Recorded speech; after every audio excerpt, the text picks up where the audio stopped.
This is Embracing Digital This Week, en français, avec Hugues Morin.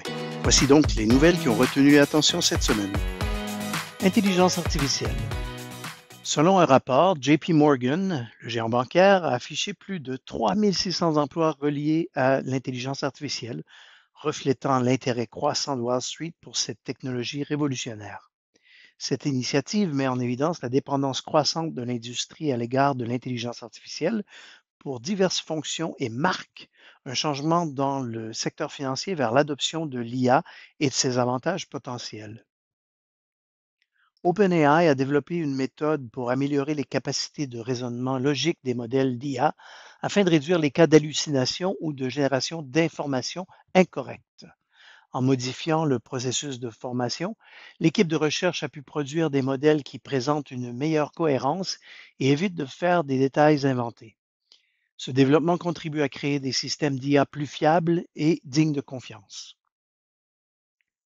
Le Japon brave les lois sur le droit d'auteur en permettant la formation de l'IA avec n'importe quelle donnée dans le but d'accélérer sa progression dans l'IA et de rivaliser sur ce fait à l'échelle mondiale. Les préoccupations des artistes sont contrecarrées par le soutien des universités et des entreprises, alors que le Japon cherche à accéder aux données occidentales en échange de ses ressources culturelles. Un virage unique dans le débat sur la réglementation émerge. Informatique omniprésente. Dell renforce ses stratégies multicloud avec des avancées dans son portefeuille Apex. Les offres comprennent des plateformes cloud Dell Apex pour Azure, Red Hat OpenShift, VMware et des solutions de stockage pour les clouds publics.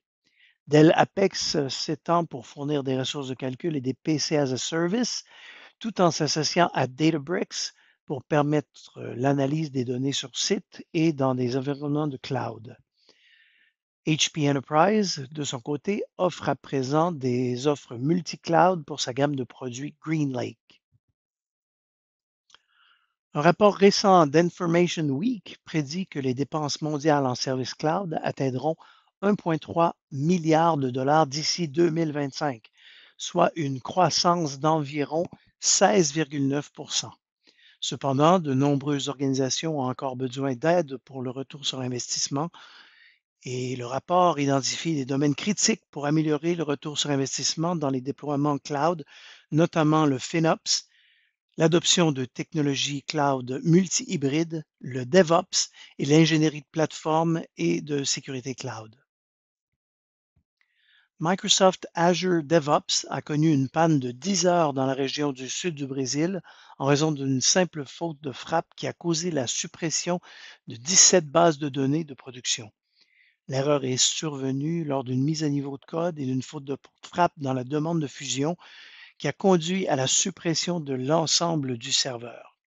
Les données ont été récupérées, mais le processus de récupération a duré plus de 10 heures en raison de diverses complications. Microsoft a mis en place des correctifs et des reconfigurations pour éviter des problèmes similaires à l'avenir.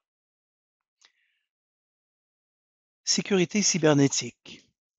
Un expert en cybersécurité met en garde contre les escrocs qui ciblent les utilisateurs de Gmail en exploitant une fonctionnalité de collaboration.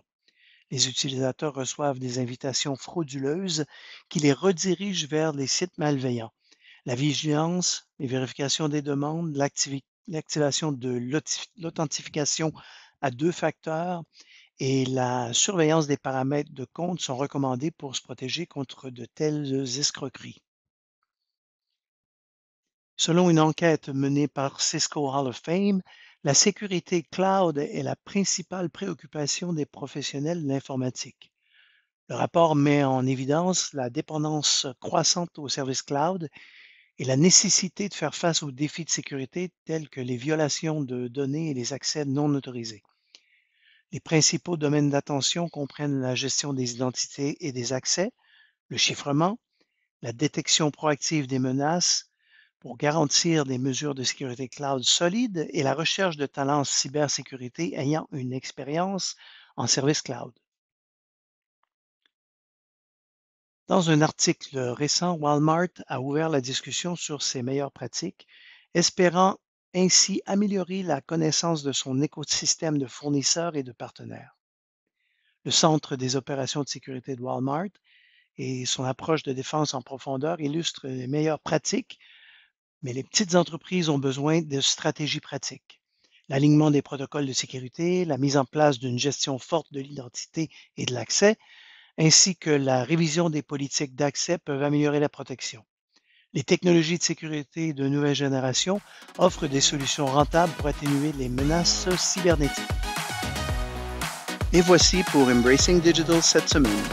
Si vous avez apprécié cet épisode, vous pouvez consulter nos podcasts hebdomadaires Embracing Digital Transformation sur notre site web embracingdigital.org. D'ici là, on vous dit sortez et faites quelque chose de merveilleux.